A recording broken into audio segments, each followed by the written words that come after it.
नमस्कार दोस्तों, आज बात करेंगे एक इम्पॉर्टेंट घटनाक्रम पर। और वो घटनाक्रम ये है कि इजराइल ने इतिहास में पहली बार कतर की राजधानी दोहा पर एयर स्ट्राइक की।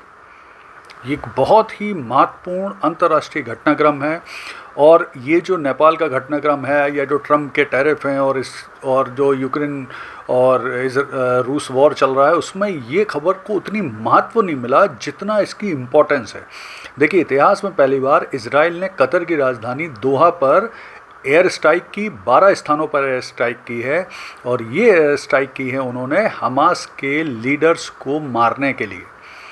तो जैसा अभी तक इज़राइल गाजा में कर रहा था, या उसने लेबनान में किया है, या उसने ईरान में किया है, वो सेम चीज़ अब उसने कतर की राजधानी दोहा में भी कर दी और 12 स्थानों पर एयर स्ट्राइक की। तो देखिए, इस घटनाक्रम बहुत ज़्यादा अंतर्राष्ट्रीय महत्व है।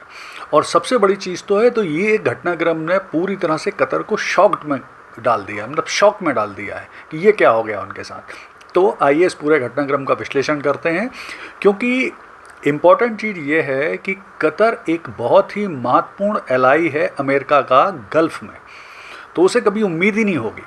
दूसरा, कतर में अमेरिका का एयर बेस है।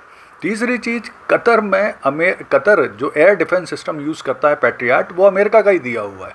अमेरिका के ही एयर जो विमान वो यूज़ करता है, अधिकांश वो अमेरिका के हैं। उसके बाद भी इजराइल ने अटैक किया कतर की राजधानी दोहा में। तो यहाँ तो ये चीज़ मान के चलिए सबसे पहले कि ये जो अटैक हुआ होगा, ये पूरी तरह से ट्रंप यानी अमेरिका की सहमति से ही हुआ होगा। बिना उनकी सहमति से अटैक हो नहीं सकता। इसलिए यह घटनाक्रम और महत्वपूर्ण है कि एक और अलाई अमेरिका का, एक और अलाई भरोसेमंद साथी को भी अमेरिका ने अटैक से नहीं बचाया। तो देखिए, यहाँ पर क्या हुआ है कि कुछ दिन पहले ही ट्रंप ने ट्वीट की थी कि जो हमास के लीडर हैं उनको हम, मतलब ट्रंप लास्ट वार्निंग दे रहे हैं कि वो जो होस्टेज हैं उन्हें छोड़ दें। देखिए, ऐसा माना जा रहा है कि लगभग 200 होस्टेज थे जब 7 अक्टूबर 2023 को हमास ने इजराइल पर अटैक किया था। तो लगभग 200 व्यक्तियों को बंदी बनाया था।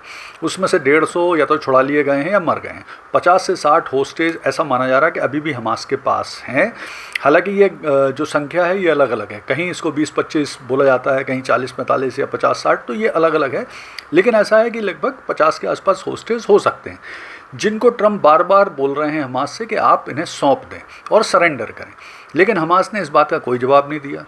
अब स्थिति क्या है कि जो हमास के अधिकांश लीडर हैं वो बेसिकली रहते हैं कतर की राजधानी दोहा में, अलग अलग स्थानों पर, अलग अलग अपार्टमेंट पर। तो उन्हीं अपार्टमेंट्स पर अटैक, 12 स्थानों पर अटैक कर दिया है इजराइल की एयरफोर्स ने। और बड़ा सटीक अटैक है, और इजराइल ने दावा किया है कि जो उनके टारगेट थे उन्होंने वो हिट कर दिए। हालांकि ये बात सही है कि जो इजराइल की IDF है, इजरायली डिफेंस फोर्स, और सबसे बड़ी चीज़ उनकी जो खुफिया एजेंसी है मोसाद, वो काफ़ी सटीक अटैक करने के लिए प्रसिद्ध हैं। लेकिन हमास की तरफ से दावा किया गया है कि उसके सारे लीडर सुरक्षित हैं और इस अटैक का उन पर कोई असर नहीं हुआ। इन घटनाक्रम को यहाँ पर ये भी समझना ज़रूरी है कि अब लगभग 3.5 साल के आसपास हो चुके हैं इजराइल और हमास के बीच में जो युद्ध चल रहा है। इजराइल पे 7 अक्टूबर 2023 को हमास ने अटैक किया था। इजराइल के 1200 लोगों को मारा था, लगभग 200 लोगों को होस्टेज बनाया था। उसके बाद से लेकर अब तक की हम अगर घटनाक्रम की बात करें तो लगातार इजराइल अटैक कर रहा है गाजा पट्टी पे, और उसने लगभग 80%, 70 से 80% गाजा को नष्ट कर दिया है। 65,000 व्यक्ति आज तक की स्थिति में मारे जा चुके हैं। बड़ी संख्या में ऐसी स्थिति बन रही है कि जहां पर अब भुखमरी फैली हुई है गाजा के क्षेत्र में, स्टारवेशन फैला हुआ है बेसिकली। तो वो बड़ी बुरी स्थिति बन गई है। बहुत सारे अंतर्राष्ट्रीय स्तर पर इजराइल की बुराई भी कर रहे हैं बहुत से देश। लेकिन जो भी हो, अब स्थिति जो बन गई है, जिस तरह से उस अटैक के बाद से इजराइल ने हिजबुल्लाह पे अटैक किया, हमास पे अटैक किया, हूतियों पे अटैक किया, इजराइल पे अटैक किया, तो इजराइल कहीं भी रुक नहीं रहा है।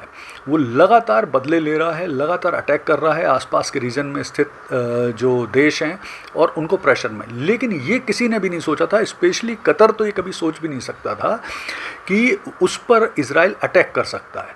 क्योंकि देखिए ऐसा माना जाता है कि कतर एक मीडिएटर, जो मीडिएशन के लिए, मीडिएटरशिप, मध्यस्थता के लिए बड़ा प्रसिद्ध देश बनता जा रहा था।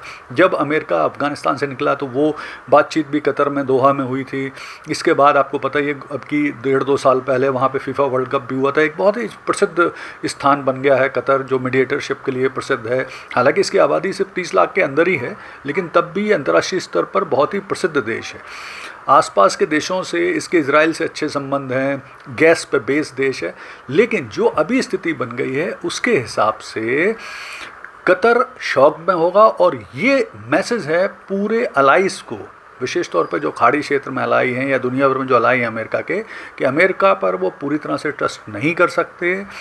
और जिस तरह से ट्रंप पूरी तरह से इजराइल का साथ दे रहे हैं, इजराइल के हर काम में उसका साथ दे रहे हैं, तो उससे स्थिति तो यही लग रही है कि जब तक ट्रंप का कार्यकाल रहेगा वो अमेरिका के ढेर सारे और नए दुश्मन और बना चुके होंगे और ढेर सारे अलाई को ख़त्म कर चुके होंगे। धन्यवाद।